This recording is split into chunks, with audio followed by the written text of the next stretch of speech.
You're pleased with that, are you? Oh, thank you. Sorry, Paul. Hello, how are you? All right. Lloyd, hello, how are you? All right. Good, good. Hello, hi there. How are you? All right. Jan Baker.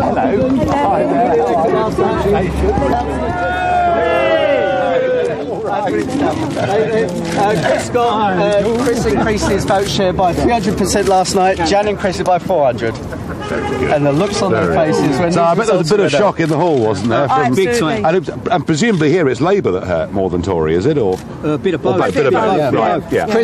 Chris took a Labour seat, Jan took a Tory seat. Right, OK, brilliant. And we even got the Tory group leader out as well. I saw that. Yeah. Quite a few of those. Well, had it gone on another week, we'd have taken the whole council. We'd have taken the whole council. And Maggie got elected in Averley. Well done. So, do you want to come meet? Do you want to come to meet the shops and so on that supported Chris? Yeah, of course. Yeah, let's go. Come on. Yeah. Let's go. Proper. Yeah. Lead on, Chris. I might have a cup of coffee. Actually. Absolutely. Yeah, that's quite a good idea. We could all do with one. It's over this way. Why do you think you've done well? I think that our message is resonating.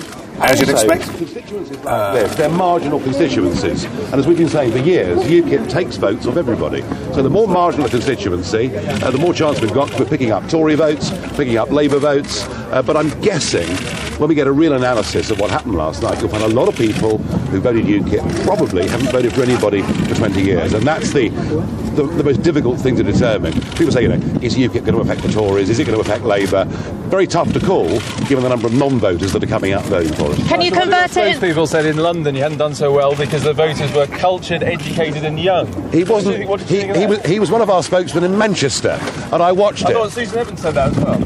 I don't know. I saw Stephen Wolfe saying it. I've no idea that Suzanne said that.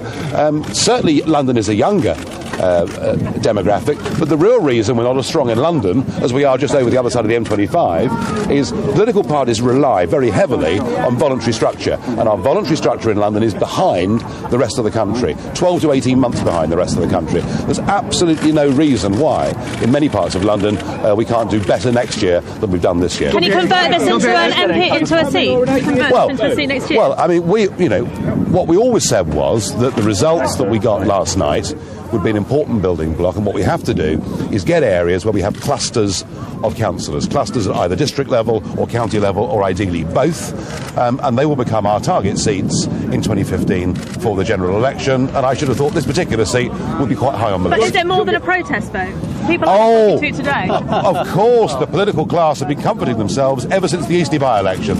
It's just a protest vote, it'll go away.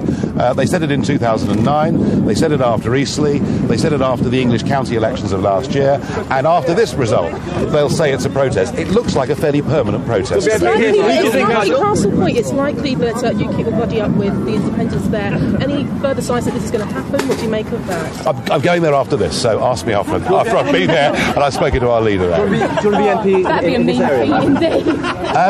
No, that's not for me to do. I mean, these local branches, the point about Essex is, yes, the public are receptive to us, but we've got good local voluntary structures here, and that of course is what the Lib Dems built up during the 1990s. I would have thought if I put myself up in Essex to stand, the local UKIP branches would reject me on the basis that I wasn't one of them. Which of the parties do you think you end up with at the end of the Well, you've got to